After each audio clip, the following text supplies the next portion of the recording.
Ang gabing iyon ay mananatili sa aking alaala habang buhay. Hindi dahil ito ay espesyal, kundi dahil pagkatapos nito, nahati ang buhay ko sa bago.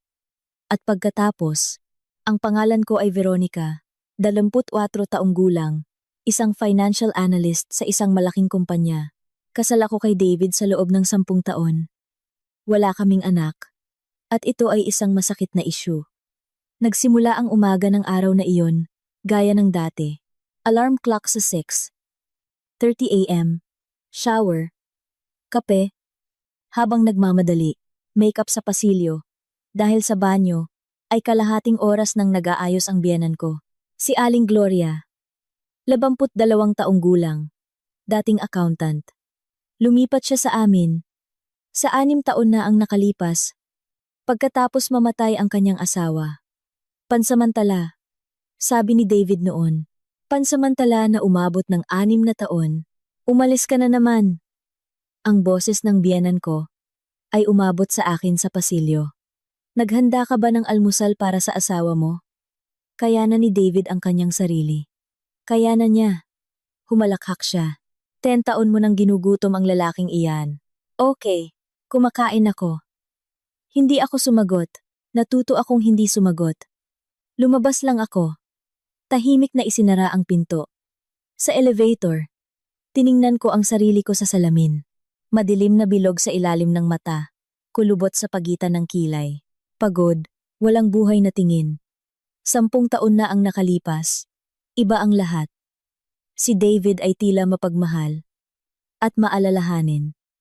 Bulaklak tuwing Biyernes, romantikong hapunan, at pagkatapos, pumasok si Aling Gloria sa buhay namin at unti-unting kinuha ang lahat.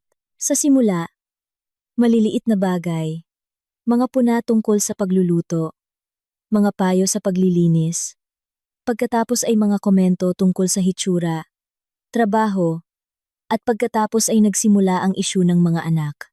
Kailan mo kami bibigyan ng mga apo? Ang orasan ay tumatakbo na. Baog ka ba? Nagpasuri ako. Pati si David. Ayos naman ang lahat. Hindi lang talaga kami magkaanak. Pero paano mo ipapaliwanag sa biyenan mo? Tahimik lang si David. Hindi kailanman nakikialam. Matanda na siya. Huwag mo na lang pansinin. Ang paborito niyang linya. Sa opisina, may naghihintay na sorpresa sa akin. Veronica Hernandez, pumasok ka sa opisina ng direktor. Tumawag agad ang sekretarya pagdating ko. Ngumiti si Ginoong Alexander nang sinalubong ako. 8 taon ka nang nagtatrabaho sa kumpanya. 8 taon nang walang kapintasang trabaho. Alam mo ba kung ilang beses bumalik ang iyong mga ulat? Para sa rebisyon, hindi kailanman. Si Ginoong Reyes ay magreretiro. Gusto kong ialok sa iyo ang kanyang posisyon. Head ng Analytics Department. Doble ang sahod. Mga bonus. Pinahusay na benepisyo. Sa kalusugan. Hindi ako agad naniwala. Head ng department. Ako. Sino pa? Ikaw ang pinakamahusay na analyst. Nararapat ka. Inabot niya ang kanyang kamay. Congratulations. Simula bukas, ikaw na ang boss. Nagkamay ako. Nararamdaman ang mga luha na namumuo sa aking mga mata. Hindi dahil sa tuwa, kundi dahil sa ginhawa. Sa wakas, mayroon din palang nagpapahalaga sa akin. Lumipas ang araw, nang parang panaginip. Binabati ako ng mga kasamahan. Ipinapakilala ako ni Ginoong Reyes sa aking mga bagong tungkulin. Naisip ko kung paano ko sasabihin kay David sa gabing iyon. Sa lunch break, nag-vibrate ang aking telepono. Isang mensahe mula sa hindi pamilyar na numero. Mahal na ginang Veronica Hernandez, hinihiling na makipag-ugnayan kayo sa notaryo para sa pamana ni Gaeng. Antonina Valdez. Si Tia Antonina, ang kapatid ng aking yumaong ina, ang tanging kamag-anak ko na natitira. Namatay si Tia Antonina. 5 buwan na ang nakakaraan. Tahimik. Sa kanyang pagtulog. Nandoon ako sa libing. At bumibisita ako sa sementeryo buwan-buwan. Ngunit anong mana ang pinag-uusapan? Simple lang ang buhay ni Tia Antonina. Isang maliit na apartment sa isang lumang gusali, lumang kasangkapan. Tinutulungan ko siya sa pera. Nagpaalam ako sa trabaho ng 4 p.m. at pumunta sa notaryo, si Attorney Victor Soliman, isang matandang lalaki na nakasalamin, ay sinalubong ako sa kanyang opisina na may matataas na kisame. Nag-iwan ng testamento ang iyong tiya. Ikaw ang tanging tagapagmana. Naiintindihan ko. Ngunit ano ang ipapamana? Inalis ng notaryo ang kanyang salamin. Natatakot akong hindi mo gaanong kilala ang iyong tiya. At nagsimula siyang magbasa. Isang 2-bedroom condominium unit sa sentro ng lungsod, 65 SQM, humigit kumulang 15 milyong piso. Isang 1-bedroom apartment sa isang residential area, humigit kumulang 6 milyong piso.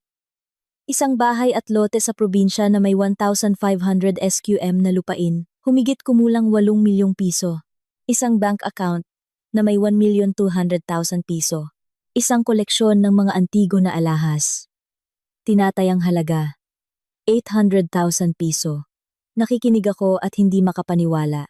Si Tia Antonina, na nagtitipid sa lahat ng bagay. Isang milyonarya. Paano? Tanong ko. Halos hindi na makahinga. Ang iyong tiya ay nag-ipon sa buong buhay niya at namuhunan.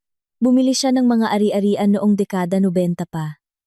Inabot niya ang isang sobre. Isang liham mula kay Antonina Valdez. Nanginginig ang aking mga kamay. Pamilyar na sulat kamay. Mahal kong Veronica, kung binabasa mo ang liham na ito, nangangahulugan itong wala na ako. Huwag malungkot. Nagulat ka ba sa mana? Naiintindihan ko. Nag-ipon ako sa buong buhay ko. Alam ng iyong ina, dapat ay nakatanggap siya ng kalahati, ngunit hindi na umabot. Ikaw na lang ang natitira, Veronica. Pinagmamasdan kita sa loob ng maraming taon. Nakita ko kung paano ka pinagsasabihan ng iyong biyanan. Kung paano hindi napapansin ng iyong asawa ang iyong mga pagsisikap. Tahimik lang ako. Dahil matanda ka na.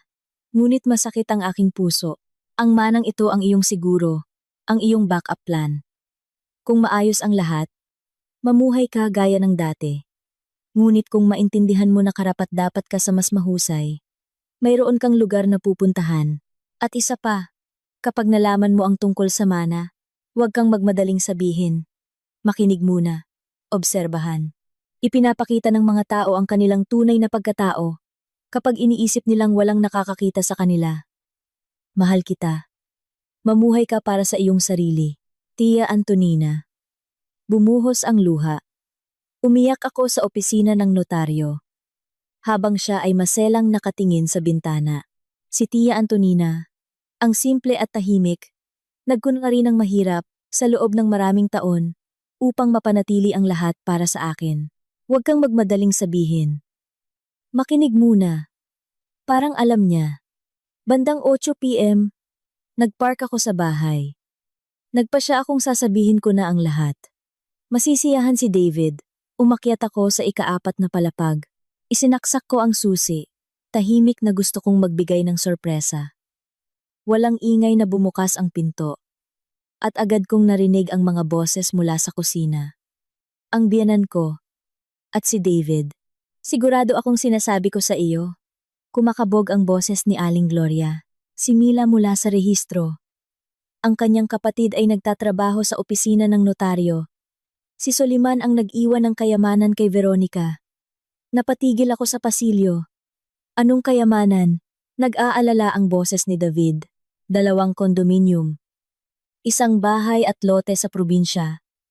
Isang bank account. Humigit kumulang 30 milyong piso. Katahimikan. Pagkatapos, ang tunog ng upuan na iniurong. At ano ang iminumungkahi mo, Mama? Kumilos. Hindi pa niya alam. Kapag nalaman niya, kailangan nating nasa tabi niya. Tulungan siyang gumawa ng tamang desisyon. Anong desisyon? Ibenta ang lahat. Ilagay sa negosyo. Pangarap mong magbukas ng restaurant, hindi ba? Kaya magbubukas ka ng restaurant gamit ang kanyang pera. Mama, mana niya iyon. At ano? Kayo ay mag-asawa. Sabihin mo, ipapatala mo sa pangalan mo. Ikaw ang ulo ng pamilya. Hindi siya papayag. Pilitin mo.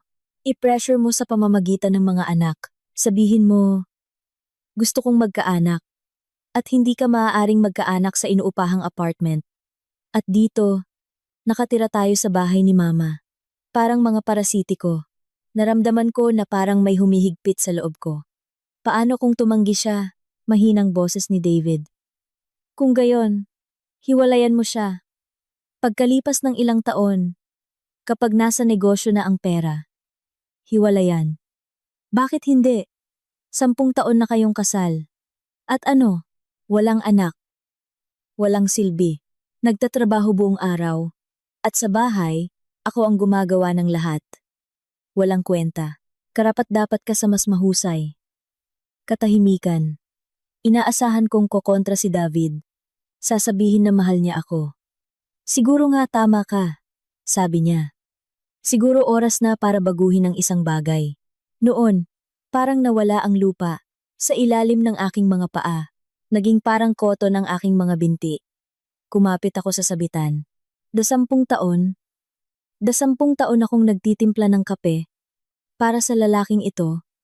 Naglalaba ng medyas. Nagtitiis sa kanyang ina.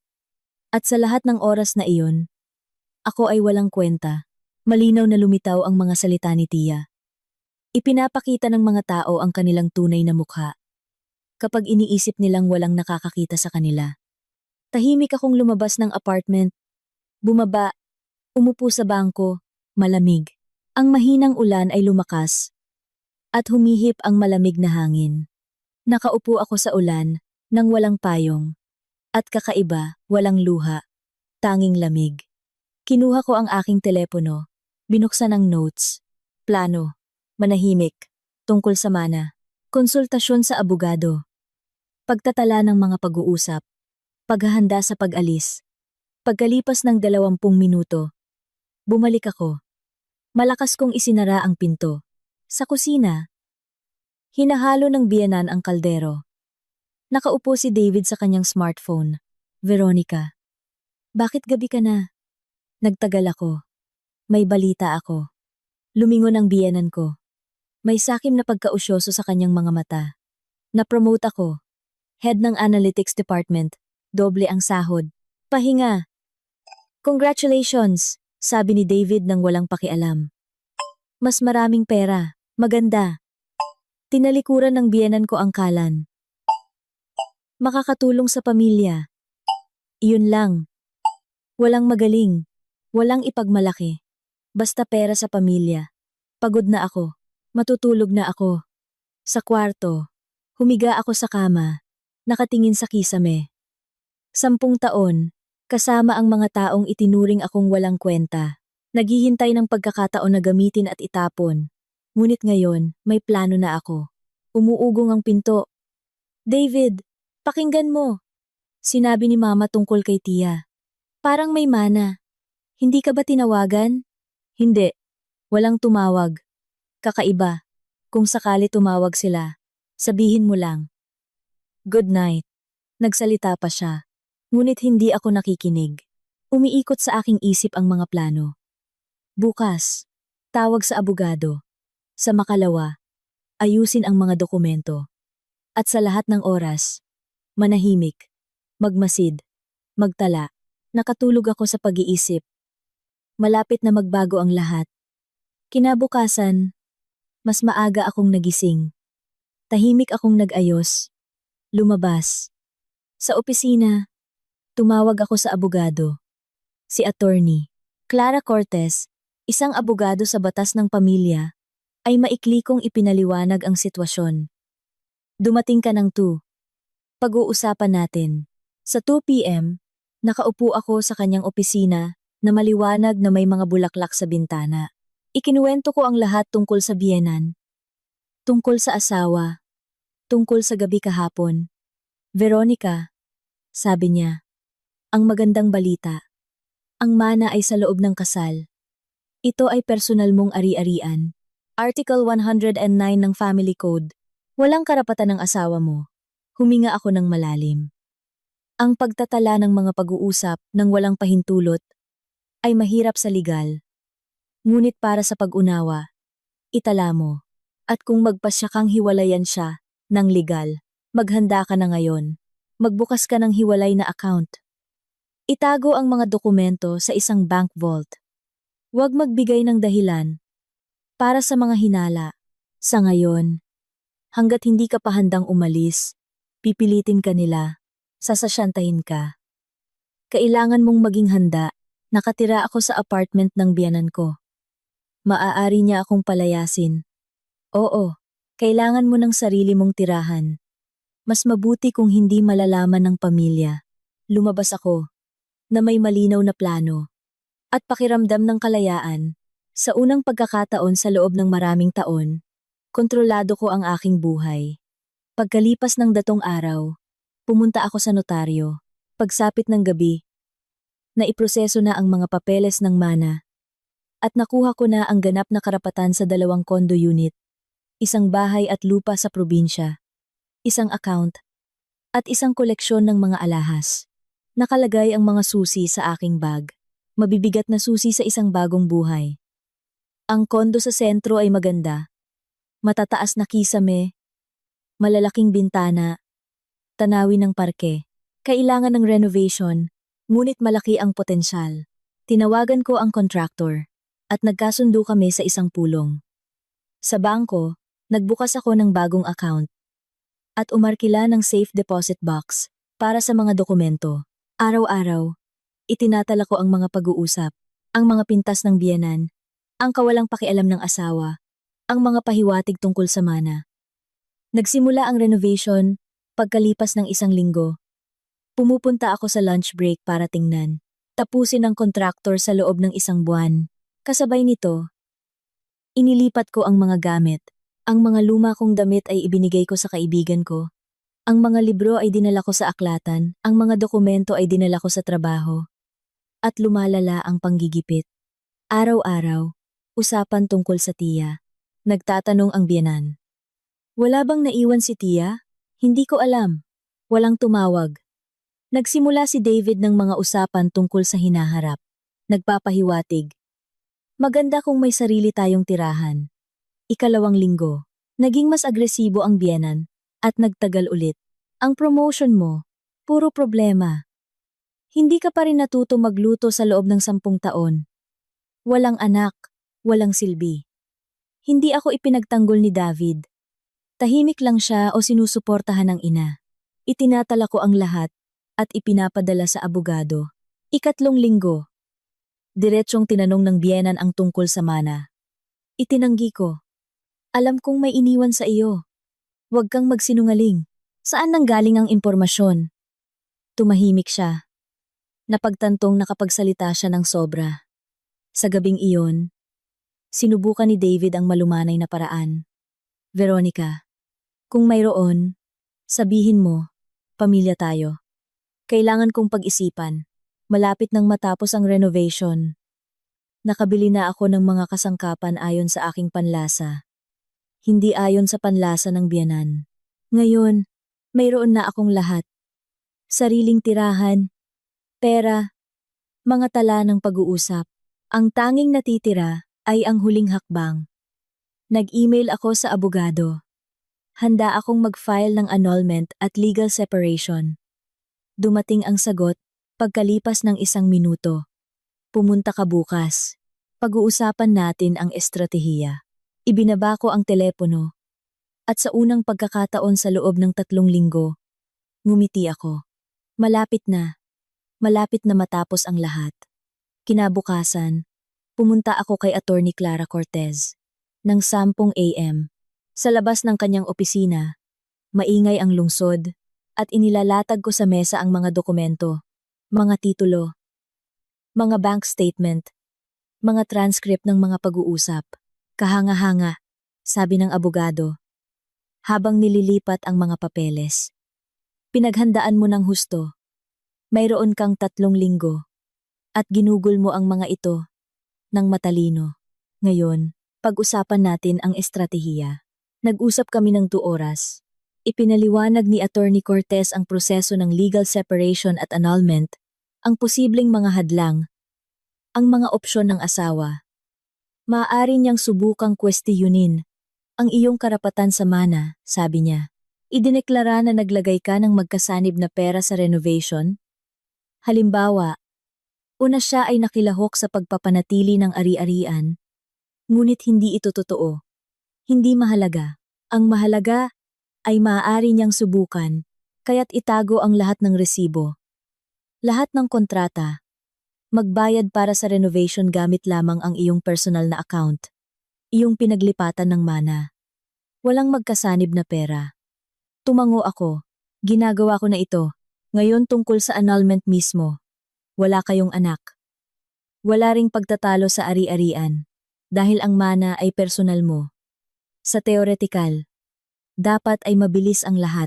Dahil matagal ang proseso ng annulment, magfa-file muna tayo ng legal separation at protection order. Sa pamamagitan nito, paghihiwalayin ng batas ang inyong mga ari-arian at hindi kanya pwedeng lapitan. Karaniwan ay mas maikli. Ang mahalaga ay huwag kang magpatalo sa mga pakiusap. Huwag kang pumayag sa isa pang pagkakataon. Kung nagpasya ka, ituloy mo hanggang sa huli. Tumangos ako sa bintana. Sa labas ng salamin, lumulutang ang mga ulap. Ordinaryong ulap ng tag-araw. At ang aking buhay ay nagbabago. Sa bawat minuto, nagpasya ako, sabi ko. Itutuloy ko hanggang sa huli. Ngumiti si Attorney Cortez. Kung gayon, magsisimula tayo. Ihahain natin ang petisyon sa susunod na linggo. Sa ngayon, patuloy kang kumilos tulad ng dati. Huwag magbigay ng dahilan para sa mga away. Madaling sabihin na huwag magbigay ng dahilan kapag hinahanap ng biyenan ang dahilan sa bawat salita ko, sa bawat galaw ko. Sa gabing iyon, umuwi ako ng gabi, gaya ng dati. Naghanda ako ng hapunan. Oo, minsan nagluluto ako. Sa kabila ng mga salita ni Aling Gloria, nilinis ko ang mesa, hinugasan ang mga pinggan. Pinagmamasdan ako ng biyenan ko. Nang may pagdududa, may nagbago sa akin. At nararamdaman niya iyon. Hindi niya maintindihan kung ano. Ngunit nararamdaman niya. Kakaiba ka nitong mga nakaraang araw. Sabi niya, habang pinupunasan ko ang mga plato. Malalim ang iniisip.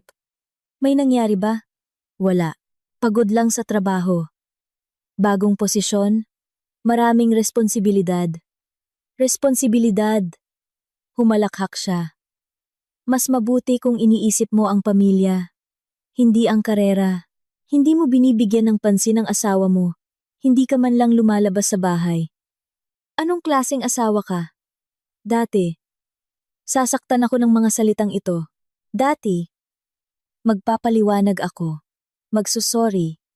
Ngunit ngayon, pinayagan ko lang itong dumaan sa kabilang tenga. Good night. Pumunta si Aling Gloria sa kanyang kwarto. Isinara ang pinto. Dumating si David mamaya. Galing sa isang corporate event, humiga sa tabi ko nang walang salita. Amoy alak siya. Veronica. Bulong niya sa dilim. Kailangan nating mag-usap. Bukas. Pagod na ako. Hindi. Ngayon. Mahalaga ito. Umupo ako sa kama. Binuksan ang ilaw ng gabi. Umupo din siya. Kinusot ang kanyang mukha. Sinabi ni Mama. Sa madaling salita. Nalaman niya ang tungkol sa mana. Alam na talaga niya. Naayos mo na ba ang lahat? Oo. Narito na. Ang mga baraha ay nasa mesa. Oo. Kalmado kong sinabi. Inayos ko na. Huminga siya ng malalim. Tila inaasahan ang sagot na ito. At kinakatakutan din ito. Bakit hindi mo sinabi sa akin? Bakit pa?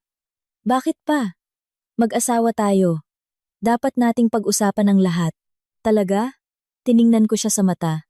At nang pinag-uusapan mo ng nanay mo, kung paano mo ako pipilitin na ibigay ang pera, iniisip mo rin ba na dapat nating pag-usapan ang lahat? Umalis siya ng tingin. Nag-espiya ka ba? Umuwi ako sa sarili kong bahay. At narinig ko kung paano ninyo planong pagnakawan ako. Hindi totoo yan. Hindi totoo? Hiwalayan mo siya pagkalipas ng ilang taon, kapag nasa negosyo na ang pera. Hindi totoo iyon? Walang kwenta. Hindi rin totoo iyon? Tahimik siya. Ang kanyang mukha sa ilaw ng nightlight ay mukhang kaawa-awa, litong-lito. Veronica, si Mama minsan ay nagsasabi ng sobra. Alam mo naman, pero mahal kita. 10 taon na tayong magkasama. Mahal mo ako? Tumayo ako mula sa kama. 10 taon kang tahimik habang hinuhusgahan ako ng nanay mo.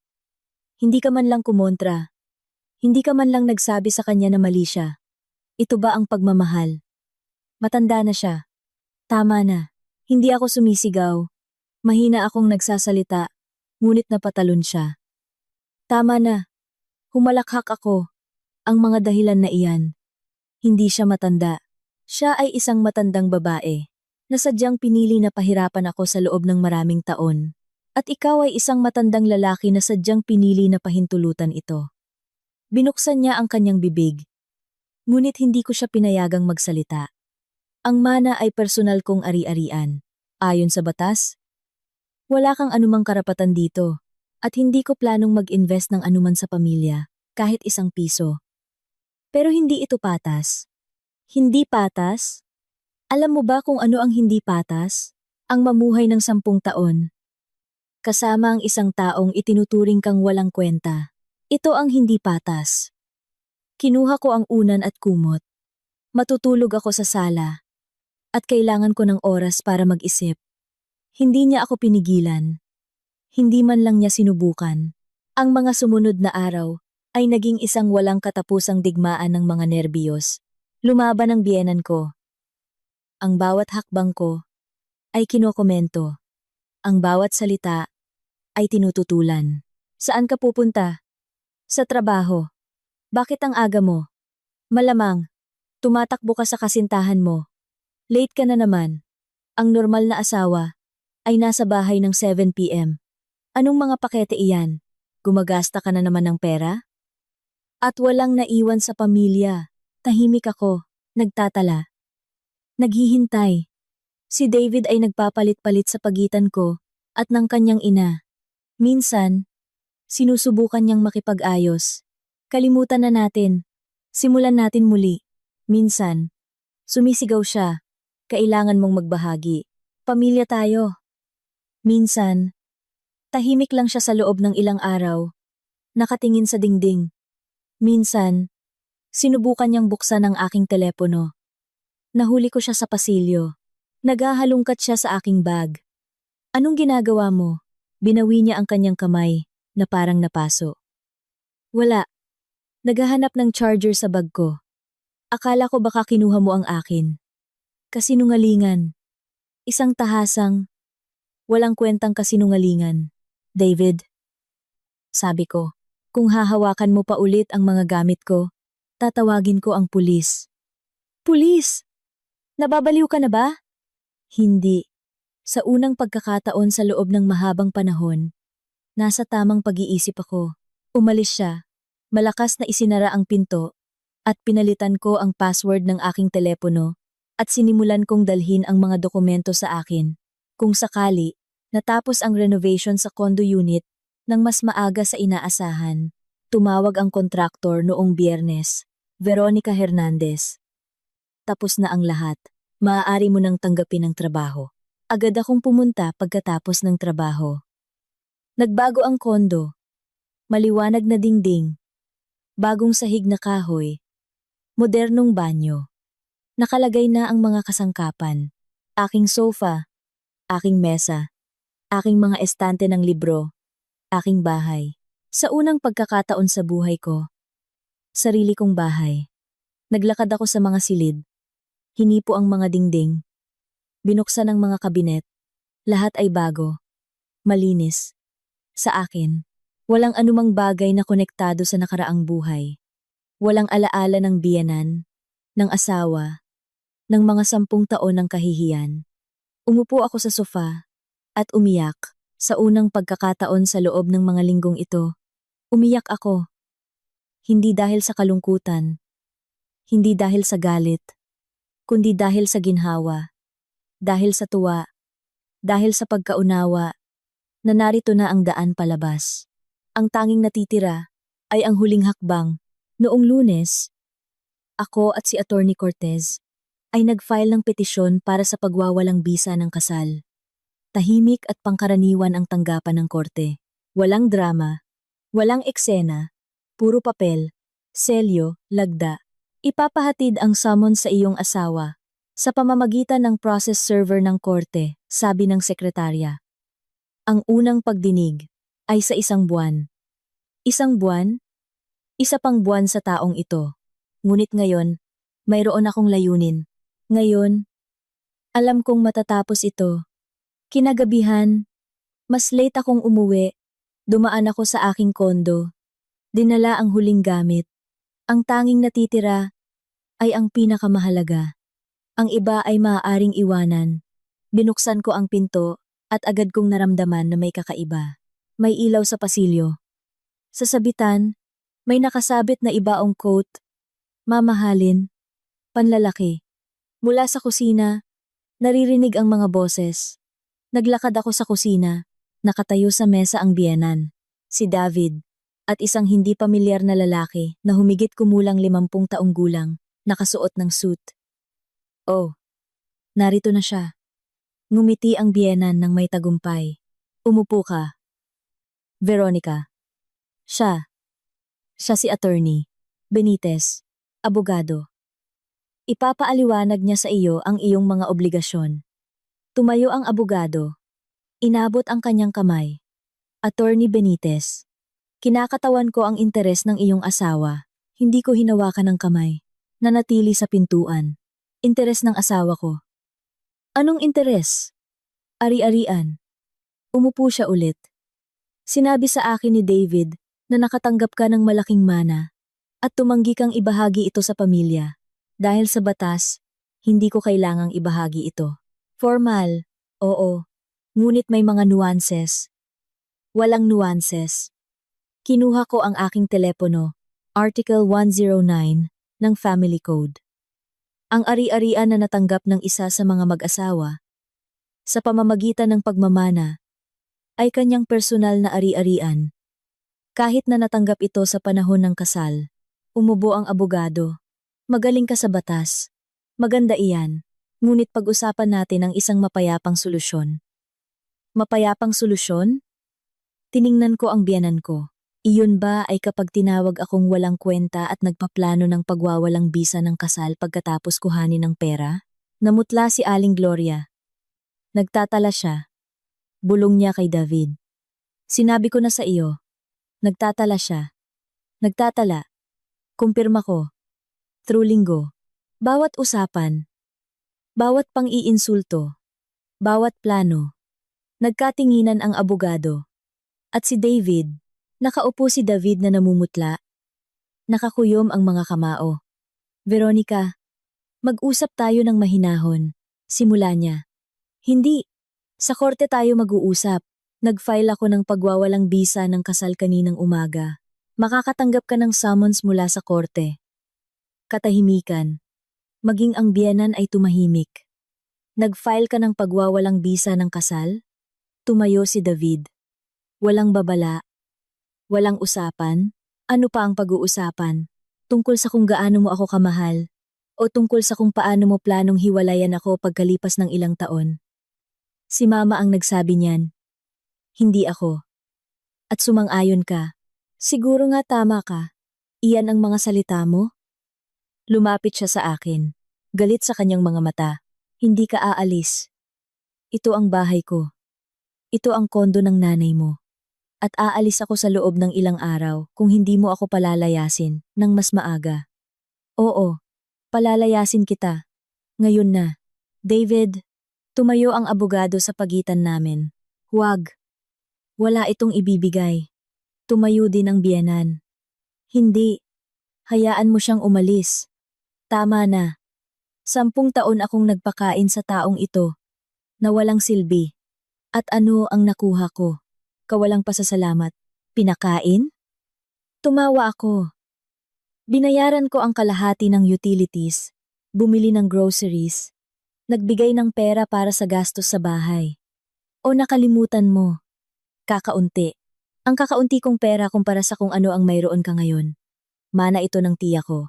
Nagtrabaho siya sa buong buhay niya para iwanan sa akin. At kayo? Gusto niyo lang nakawin. Ninakaw? Hiningal ang biyanan ko sa galit. Pamilya tayo. Nagbabahagi ang pamilya. Hindi tayo pamilya, sabi ko. Mga tao tayo na aksidenteng nagkasama sa isang bubong. At matatapos na ang aksidenteng ito, lumiko ako at pumasok sa kwarto. Sa likod ko, naririnig ko ang mga sigaw. Biyenan, may isinisigaw. Sinusubukan ni David. Napakalmahin siya. Nag-aalok ang abogado. Napag-usapan ang lahat bukas sa sariwang isip. Inimpake ko ang mga huling gamit ko. Laptop, charger, ilang litrato. Lahat ng iba pa ay nasa bagong apartment na. Bumalik ako sa pasilyo. Nasa kusina pa rin sila. Mahina na ang mga boses. Ngunit ang tensyon ay nakasabit sa hangin.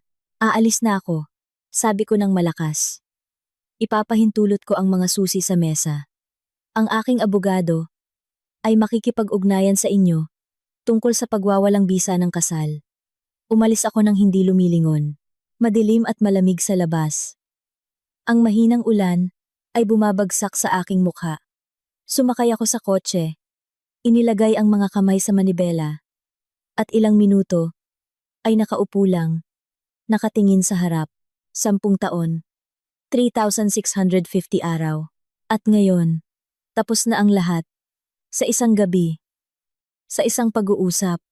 Hindi pa tapos. Sa harap ay ang korte. Ang pagwawalang bisa ng kasal. Mga papeles. Ngunit ang pinakamahirap ay nalagpasan na. Umalis ako.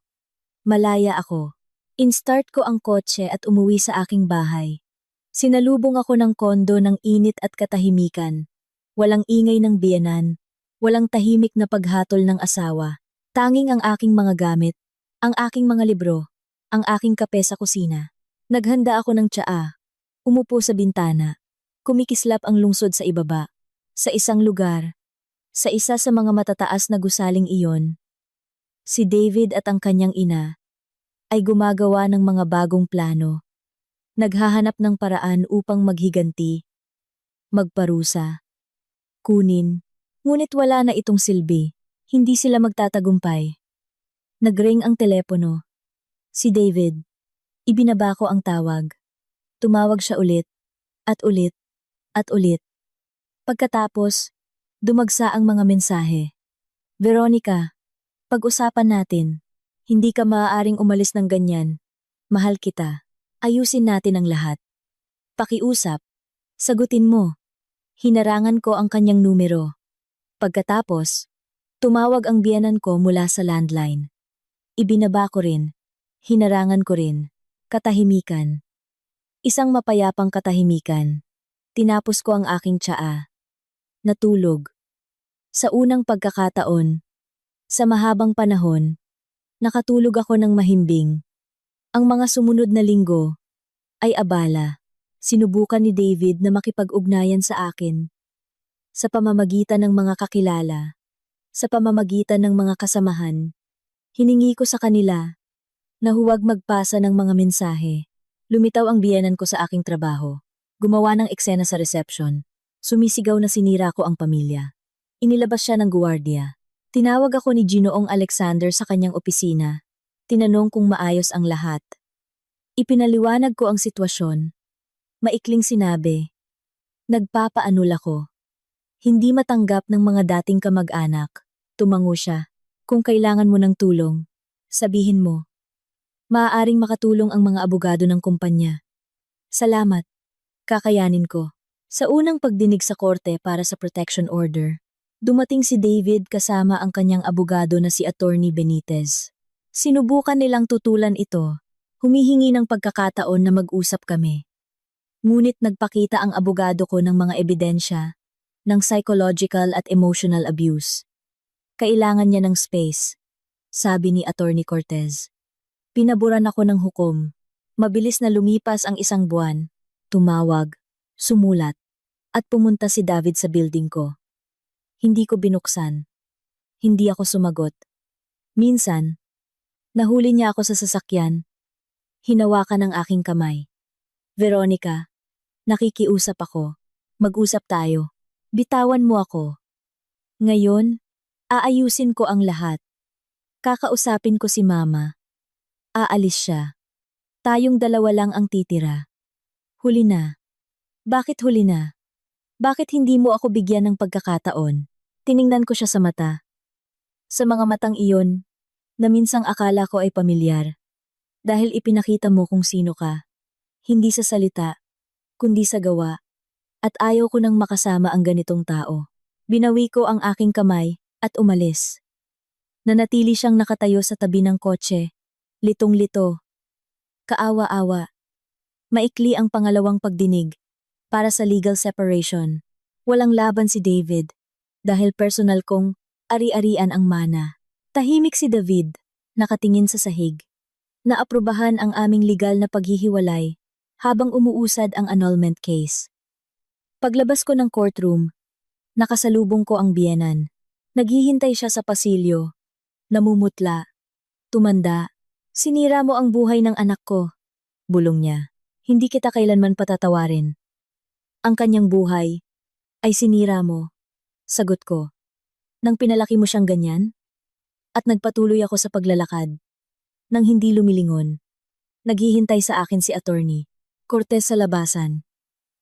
Congratulations, sabi niya. Ngayon malaya ka na. Oo, ngumiti ako. Malaya. Lumabas kami. Sumisikat ang araw. Napakaganda ng panahon. Nagniningning ang mga puno. Kumakanta ang mga ibon. Namumuhay ang lungsod ng karaniwan nitong buhay. At ang aking buhay ay nagsisimula muli. Sa mga unang araw sa aking bagong kondo, sinasanay ko lang ang katahimikan. Kakaibang pakiramdam ang gumising sa umaga at hindi marinig ang pagngunguya ng biyenan sa kabilang pader. Hindi maghintay ng pintas sa almusal. Hindi maghanda para sa mga away sa gabi. Katahimikan, kapayapaan, kalayaan. Gumigising ako kung kailan ko gusto. Kumakain kung ano ang gusto ko. Nanonood ng pelikula hanggang hating gabi. Nang hindi natatakot marinig muli, kuryente iyan. Hindi libre. Inanyayahan ko ang aking mga kaibigan. Para sa tsaa. Dati ay imposible ito. Gumagawa ng eksena ang biyenan pagkatapos ng bawat pagbisita. Nagbibigay ng kasiyahan ang trabaho. Ang bagong posisyon ay mahirap, ngunit kawili-wili. Pinamunuan ko ang isang koponan ng 12 tao. Nakikipag-ugnayan sa mga malalaking kliyente. Gumagawa ng mga desisyon na nakakaapekto sa milyon-milyong kontrata. At walang sinuman ang nagsabi sa akin na ang isang babae ay walang lugar sa negosyo o na mas mabuti kung inaalagaan ko ang aking pamilya. Nasiyahan si Ginoong Alexander sa aking trabaho. Tumataas ang quarterly performance ng 15%. Pinupuri ng mga kliyente ang aming analytics. Sa pangkalahatang pulong, kinilala ako bilang pinakamahusay na manager ng departamento. Veronica Hernandez, isang kayamanan ka, sabi ng direktor. Pinagsisisihan ko na hindi kita na-promote noon pa. Ngumiti ako. Dati, ang mga salitang ganoon ay tila hindi nararapat. Ngayon, tinatanggap ko ang mga ito ng mahinahon. Nararapat ako dahil sa aking pagtatrabaho, sa aking pagsisikap. Ang isang bedroom apartment sa residential area ay ipinaupa ko. Nakahanap ako ng disenteng mga nangungupahan. Isang batang mag-asawa. Pareho silang nagtatrabaho at hindi pa planong magkaanak. Isang taong kontrata, bayad sa oras, walang problema. Ang karagdagang kita ay isang magandang bonus. Hindi naman sa kailangan ko ng pera, sapat na ang sahod ng head ng departamento. Ngunit ang pakiramdam ng kalayaan sa pananalapi, ganap at walang pasubali, ay nagpainit sa aking puso. Ang bahay sa probinsya ay unang beses kong pinuntahan isang buwan, pagkatapos ng pagwawalang bisa ng kasal. Nagmamaneho ako ng may pag-aalinlangan. Hindi ko alam kung ano ang aasahan. Hindi kailanman binanggit ni Tia Antonina ang bahay na ito. Hindi ko man lang alam na nag-e-exist ito. Ang bahay ay maliit, ngunit komportable. Gawa sa kahoy, na may inukit na mga bintana, na may veranda na nakaharap sa hardin. Puno ng mangga, buko, at mga puno ng kalamansi. Isang lumang balon sa bakuran, isang pergola, na nilamukos ng ligaw na ubas. Sa loob, malinis, Maayos. Malamang. Umupa si Tia Antonina ng mag-aalaga sa bahay. Simpleng muebles, nilalabhang placemat sa mesa, isang maliit na altar sa sulok. Lahat ay tulad ng sa aking pagkabata sa bahay ng lola ko sa probinsya. Umupo ako sa balkonahe at matagal na tiningnan ang hardin. Kumakanta ang mga ibon. Hinahalikan ng hangin ang mga dahon. Amoy lupa at damo. Tia Antonina, ang dami niyang ginawa para sa akin. At ang kaunti kong alam tungkol sa kanyang buhay. Sa buong buhay niya, nagtrabaho siya bilang doktor. Tumulong sa mga tao, nag-ipon ng pera, bumili ng mga ari-arian. Inisip ang kinabukasan. Ang aking kinabukasan. Alam niya na maaga o huli. Kakailanganin ko ng paraan palabas. At inihanda niya ito. Umiyak ako. Nakaupo sa balkonahing ito. Umiyak ako. Dahil sa pasasalamat. Dahil sa pagmamahal. Dahil sa pagsisisi. Na hindi ko nasabi sa kanya. Ang lahat ng ito. Habang nabubuhay pa siya. Pagkatapos ng araw na iyon. Nagsimula akong pumunta sa probinsya tuwing weekend. Ang bahay ay naging aking kanlungan. Isang lugar ng kapayapaan. Doon, nagpapahinga ako mula sa gulo ng siyudad. Nagbabasa ng libro, nagtatrabaho sa hardin. Ang mga kapitbahay ay naging mabait. Isang matandang mag-asawa. Nakilala si Tia Antonina. Sa loob ng maraming taon. Madalas kanyang ikwento. Sabi ni Aling Maria. Ang kapitbahay sa kanan. Sabi niya. May pamangkin ako na matalino, maganda, kaso. Nakuha niya ang isang asawang walang silbi. Tumawa ako. Alam din niya iyon. Alam ni Antonina Valdez ang lahat. Umiling si Aling Maria. Matalinong babae siya. Naway mapayapa siyang magpahinga. Lumipas ang mga linggo. Ang buhay ay bumalik sa normal. Hindi na tumatawag si David. Malamang ay tinanggap na niya. O nakahanap ng ibang paraan. Para pahirapan ako. Tumahimik din ang biyanan. Halos makalimutan ko na sila. Parang masamang panaginip. Na sa wakas ay natapos na. Ngunit minsan, mga 6 na buwan, pagkatapos ng pagwawalang bisa ng kasal, muling nagkrusa ang aming landas. Naglalakad ako sa isang mall. Gusto kong bumili ng bagong kurtina. Para sa bahay sa probinsya. Karaniwang araw ng Sabado. Maraming tao. Musika mula sa mga speaker. At bigla, isang pamilyar na silhouette sa harap ng isang display window. Si David. Hindi ko siya agad nakilala. Nagbago siya. Pumayat. Nahihirapan. Gusot ang kanyang damit. Hindi ahit ang kanyang mukha. Nakatayo siya at nakatingin sa display window ng electronics. Hindi bumibili. Nakatingin lang. Ang unang pagnanais ay umalis. Bago pa niya ako mapansin. Ngunit may pumigil sa akin. Kuryosidad. Pagmamataas. O simpleng pagnanais na tapusin ito. Lumapit ako. David. Napatalon siya. Lumingon. Nagkaroon ng takot sa kanyang mga mata. Pagkatapos ay isang bagay na parang hiya. Veronica. Ikaw ba? Hi. Hi. Nakatayo kami sa harap ng isa't isa. Dating mag-asawa. Estranghero. 10 taon na magkasama. At ngayon ilang buwan na magkahiwalay. At hindi ko na maintindihan kung ano ang nakita ko sa lalaking ito. Kumusta ka? Tanong niya. Mabuti. Ikaw? Nagkibit-balikat siya. Ayos lang. Halata ang kasinungalingan sa kanyang anyo. Sa kanyang boses. Sa kanyang malungkot na tingin. Narinig ko. Gusto mong magbukas ng restaurant, sabi ko. Kumusta ang pag-unlad? Umalis siya ng tingin. Hindi natuloy. Bakit? Kulang ang pera. Hindi na aprubahan ang utang. Hindi pumasa ang business plan. Tahimik lang ako. Ano ang inaasahan niya? Nabibigyan ko siya ng pera. Na makikisimpatya ako. Nasasabihin ko na maaari pa ring ayusin ang lahat. Ipinagbili ni Mama ang kondo. Idinagdag niya ng mahina. Yung tinitirhan natin. Kailangan. Bakit? Mga utang. Sa madaling salita, nagkaroon ng problema. Nangutang ako para sa negosyo. Hindi ko naisip ng mabuti. Kaya pala, sinubukan pa rin niyang magbukas ng kanyang restaurant nang walang pera ko, sa utang, at nalugi. At ang biyenan, na labis na nangangarap ng isang negosyo ng pamilya, ay nawalan ng kaisa-isang tirahan. Maaari kong sabihin, sinabi ko na sa iyo, maaari akong tumawa, maglibang, ipaalala ang lahat ng kanilang mga plano at scheme, ngunit hindi, ikinalulungkot ko. Sabi ko. At totoo iyon. Hindi dahil mahal ko pa siya. Hindi. Namatay ang pag-ibig sa gabing iyon. Nang marinig ko ang pag-uusap sa kusina.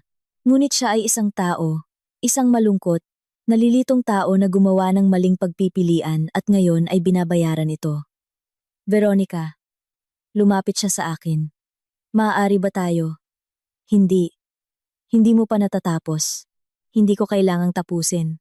Ang sagot ay hindi sa anumang tanong na nais mong itanong. Yumuko siya. Alam kong may kasalanan ako. Alam kong sinira ko ang lahat, pero nagbago ako nang wala ka. Naintindihan ko ang nawala ko. David, buntong hininga ako. Hindi ako ang nawala mo. Nawala mo ang perang inaasahan mong makukuha. Iba iyon. Hindi totoo iyon. Totoo iyan. At alam nating pareho iyan. Kinuha ko mula sa bag ko ang isang calling card. Hindi sa akin, sa ibang tao, sa psychologist na pinuntahan ko sa mga unang buwan pagkatapos ng pagwawalang bisa ng kasal. Ayan, pumunta ka. Makakatulong sa iyo na maintindihan ang iyong sarili. Kinuha niya ang calling card. Tiningnan ito ng may pagtataka.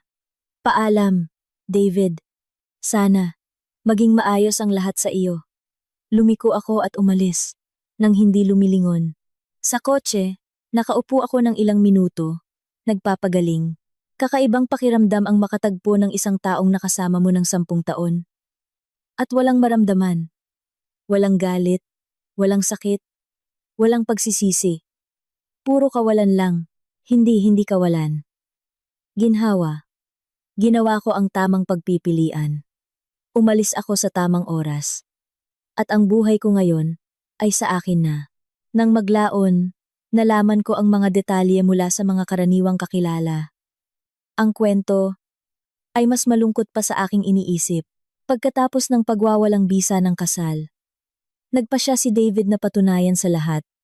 Sa kanyang sarili, sa kanyang ina, at sa akin, na maaari siyang magtagumpay ng walang tulong ng sinuman. Nang utang siya sa bangko, nakahanap ng kasosyo sa negosyo. Umarkila ng lugar para sa isang restaurant. Ang kasosyo ay naging manloloko. Kinuha ang kalahati ng pera at naglaho. Naiwan si David na may utang, hindi tapos na renovation, at mga obligasyon sa pag-arkila na hindi niya kayang bayaran.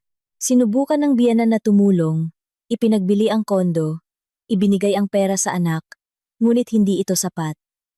Lumubog si David sa bagong utang, at pagkatapos ay mas marami pa. Ngayon, sila ng kanyang ina ay nakatira sa inupahang 1-bedroom unit sa labas ng syudad. Nagtatrabaho si Aling Gloria sa kanyang edad, bilang cashier sa isang supermarket. Kumikita si David sa mga incidental na trabaho. Hindi ako natuwa sa kanilang kalungkutan. Totoo, hindi ako natuwa, ngunit hindi rin ako naawa. Sila mismo ang pumili ng kanilang landas. Sila mismo ang gumawa ng mga desisyon na nagdala sa kanila. Sa kung nasaan sila ngayon. At pinili ko ang aking landas. At dinala ako nito sa kalayaan. Lumipas ang 1 taon, mula ng gabi, na nalaman ko ang tungkol sa mana. Ang 1 taon ba ay marami o kakaunti? Minsan, tila isang buong buhay. Minsan, isang sandali. Sa taong ito, marami akong natutunan tungkol sa aking sarili. Tungkol sa kung ano ang gusto ko at ayaw ko.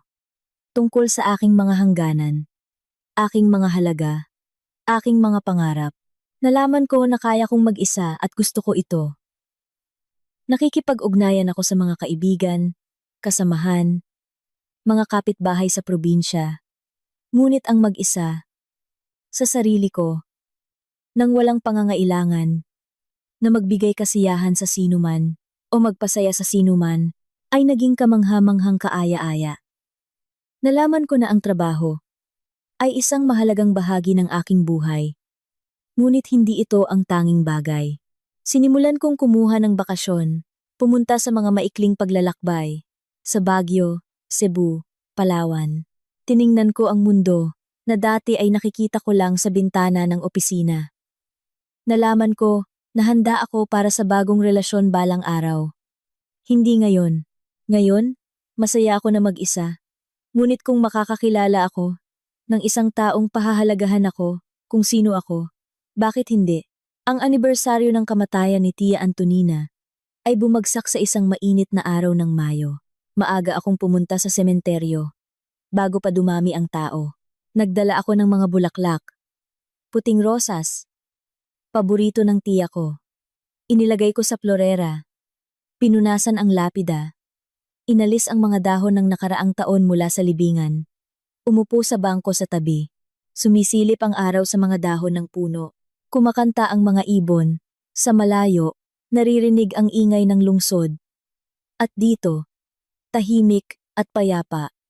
Hi, Tia Antonina, sabi ko ng malakas. Narito ako.